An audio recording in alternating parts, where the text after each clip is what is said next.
ഏവർക്കും golden voice ചാനലിലേക്ക് ഹൃദ്യമായ സ്വാഗതം. എല്ലാ ദിവസത്തെയും സ്വർണ്ണവില നേരത്തെ കൃത്യമായി അറിയുവാൻ ദയവായി ഈ ചാനൽ നിങ്ങൾ സബ്സ്ക്രൈബ് ചെയ്യുക. സ്വർണ്ണാഭരണങ്ങൾ വാങ്ങുമ്പോൾ സ്വർണ്ണത്തിന്റെ പരിശുദ്ധി പരിശോധിക്കാൻ ശ്രമിക്കുക. ഇന്ന് 23 ജൂലൈ 2024 കേരളത്തിലെ വൈകുന്നേരം സ്വർണ്ണവില നമുക്ക് പരിശോധിക്കാം. യൂണിയൻ ബജറ്റ് പ്രഖ്യാപനത്തിന് പിന്നാലെ സ്വർണ്ണവിലയിൽ റെക്കോർഡ് ഇടിവ്. ഒരു ഗ്രാമിന് 250 രൂപയും ഒരു പവന് 2000 രൂപയുമാണ് കുറഞ്ഞത്. ഇപ്പോൾ 22 ക്യാരറ്റ് സ്വർണ്ണവില ഒരു ഗ്രാമിന് 6495 രൂപയും ഒരു പവന് 51,960 രൂപയുമാണ്.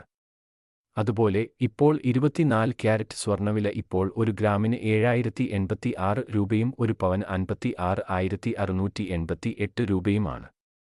സ്വർണ്ണവിലയിൽ ഉണ്ടാകുന്ന വില വ്യത്യാസങ്ങൾ കമന്റ് ബോക്സിൽ അറിയിക്കുന്നതാണ്. കൂടുതൽ ഉപകാരപ്രദമായ വീഡിയോകൾ തുടർന്നും ലഭിക്കാൻ ദയവായി ഈ ചാനൽ സബ്സ്ക്രൈബ് ചെയ്യുക. വീഡിയോ ഇഷ്ടപ്പെട്ടാൽ ലൈക്ക് ചെയ്യാനും മറക്കല്ലേ.